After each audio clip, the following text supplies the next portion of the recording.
Hello everyone, welcome to my channel Maths Vibe. आज हम discuss करेंगे गेट 2022 का क्वेश्चन है the number of non isomorphic abelian group of order 2 square multiply 3 cube multiply 5 raise to the power 4। हमें बताना है कि इस ऑर्डर के कितने नॉन आइसोमॉर्फिक एबिलियन ग्रुप होंगे। जब भी हमें ऐसा दिया होता है तो हम क्या करते हैं, अगर हमें कोई पर्टिकुलर ग्रुप दिया गया है कि ग्रुप जो है हमारा इतने ऑर्डर का है, तो सबसे पहले हम उसका प्राइम फैक्टराइजेशन करेंगे। प्राइम फैक्टराइजेशन करने के बाद हम देखेंगे कि जो पावर्स है ना, उनके पार्टीशन के मल्टीप्लाई हम करेंगे। जैसे यहाँ पर 2 की पावर 2 है, सो पार्टीशन ऑफ 2, उसकी मल्टीप्लाई होगी। 3 की पावर 3 है, तो partition of 3 multiplied by 5 raise to the power 4, so partition of 4। इनके पार्टीशंस के मल्टीप्लाई करके हम number of non isomorphic abelian groups हम फाइंड आउट कर सकते हैं।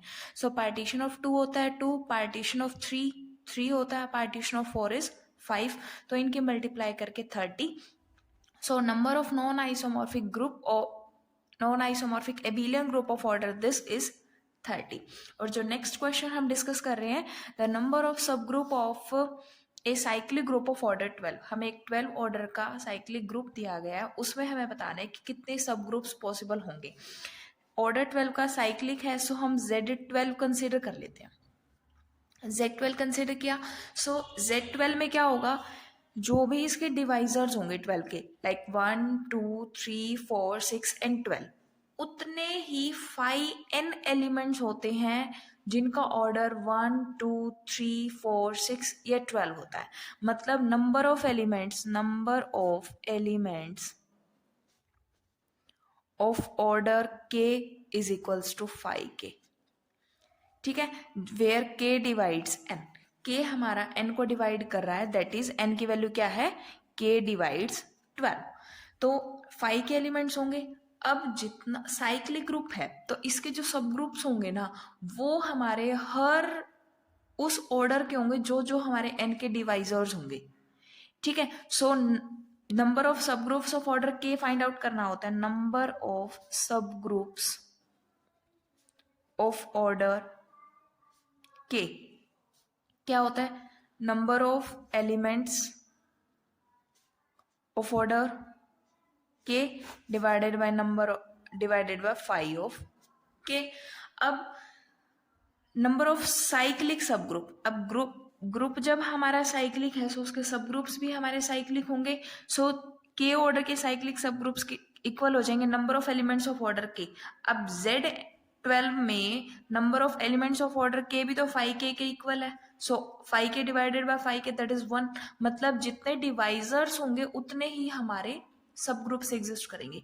12 के हमारे सब डिवाइजर्स होते हैं 6, सो नंबर ऑफ सब groups of cyclic group 12 is 6, 1 2 3 4 6 and 12। Next हमें ये पावर सीरीज दी गई है, इसका हमें radius of convergence find out करना है। बट जो जनरल फॉर्म होती है वो होती है an z raise to the power n। यहाँ पर क्या दिया गया है, z square raise to the power n। So इसमें हम z raise to the power n के लिए जो रेडियस ऑफ जो इस पावर सीरीज में ये an कंसिडर करके रेडियस ऑफ कन्वर्जेंस निकलेगी, उसका हम स्क्वायर रूट करके इस पावर सीरीज की radius of convergence find out कर लेंगे। an की वैल्यू क्या हो गई, 3 raise to the power n plus 1, so 1 by r is limit n tends to infinity a n plus 1 by an, that is limit n tends to infinity a n plus 1 3 n plus 2 divided by 3 n plus 1 that is 3।